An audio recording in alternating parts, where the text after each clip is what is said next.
The shock and horror hit the others like a wave, any remaining semblance of order shattered. Desperation took over. With screams of panic, the hunters began to scatter, mindlessly running in every direction, fleeing from the statue's face, from its wrath, from the realization that there was no way to resist. It looked like a swarm of ants scrambling in every direction, hunters fleeing in terror, trying to escape the unstoppable horror bearing down on them. Some were so overwhelmed by fear that they couldn't even move. Their bodies refused to respond, paralyzed by despair. The giant central statue showed no mercy. It trampled everything in its path, crushing the frozen, the panicked, and the hopeless alike. Hunter D would have died if not for Hunter Sung Jin-Woo. He had pulled her out of the statue's path just in time. Without him, she would have joined the growing number of dead. And now Hunter Buck, bloodied, limping, barely holding on, was staggering toward the far edge of the room. His thoughts drifted to his pregnant wife waiting for him to come home. That image kept him moving. He reached the edge and believed, just for a moment, that he was safe, but safety was an illusion. "Buck, behind you," Hunter Kim screamed. Buck turned in confusion, just as one of the nearby statues activated. The statue, with brutal efficiency, brought its weapon down in a single fluid motion. It sliced him in two, deadly, unforgiving, precise. And then, like nothing had happened, the statue returned to its original position, just like the one at the door. Meanwhile, the massive statue in the center of the chamber continued its march, crushing everything beneath its feet. There was nowhere to run. Behind them were the sentry statues, which only attacked anyone who approached. Each statue had a different weapon: swords, spears, maces, hammers, and each seemed to have its own method of delivering death. Hunter Sung Jin-Woo's heart pounded in his chest.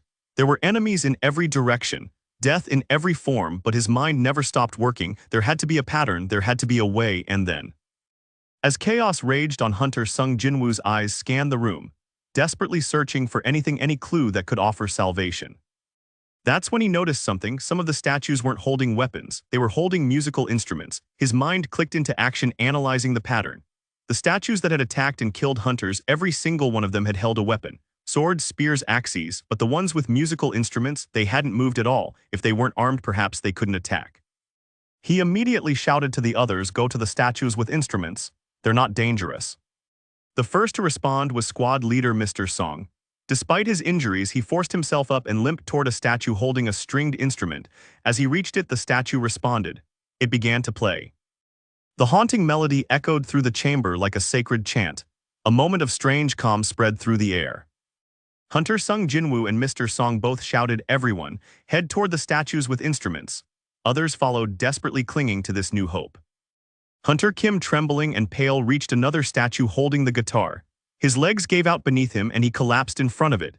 Tears ran down his face as he stared at the massive central statue and the bodies of his fallen comrades. Grief and fear overwhelmed him. Meanwhile, Jin-Woo, carrying the barely conscious B-rank healer, Juhi, limped toward a statue with a drum. But when they reached it, nothing happened. The statue didn't play, it just stood there, silent, unmoving. Jin-Woo and Juhi stared at it in horror. Juhi's wound had worsened. She was shaking, drenched in her own tears and blood. Her breathing was shallow. Sung Jin-Woo gently set her down at the foot of the drum-holding statue and whispered something only she could hear. Then, without hesitation, he turned and ran. There was another statue nearby, another musical instrument, and he wasn't going to give up. Not yet. This was the moment Hunter Sung Jin-Woo began to run again, limping, staggering, but still pushing forward. The enormous central statue was watching him. Its gaze followed every movement. But Sung Jin-Woo didn't look back. His body screamed with exhaustion, but he kept moving, dragging himself forward, searching desperately for another statue holding a musical instrument. His face was pale, bloodied, drenched in sweat. His legs barely responded, but he ran with everything he had left. And then, out of nowhere, the massive foot of the central statue, which had seemed far away just a moment ago, came crashing down right above his head. Sung Jin-Woo barely dodged, rolling to the side in time. The ground behind him cracked under the force of the stomp. "Jin-Woo, that's the wrong statue," Mr. Song shouted from across the chamber.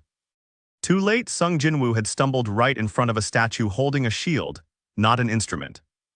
It moved, the statue's arm lashed out to strike. Juhi, left behind with the drum statue, screamed at the top of her lungs. Her voice was raw and desperate. Sung Jin-Woo, bloodied and barely conscious, tried to crawl away from the towering figure. His injuries made even the smallest motion agonizing. He was no longer running, he was dragging himself across the broken floor inch by inch. The massive statue loomed above him, its face twisted into what looked almost like a mocking smile. Jin-Woo was once again on the very edge, dangling between life and death. His breathing ragged, his vision blurred, his entire body soaked in blood. Then, something unexpected. One of the nearby statues, a smaller one shaped like a girl, moved gently. Instead of attacking, she petted him. It was the statue shaped like an angel, and she held no weapon. By some miracle, Jin-Woo had dragged himself to the right place at the last second. He had survived, again. Behind him, the giant statue, the one that had crushed dozens, stopped. The chamber went eerily still. When she finally reached him, she froze in horror. Only then did Jin-Woo notice her expression, wide eyes, mouth trembling like she'd seen something far worse than death. He looked down, his right leg was gone, ripped off, severed completely during the chaos, but he hadn't even noticed.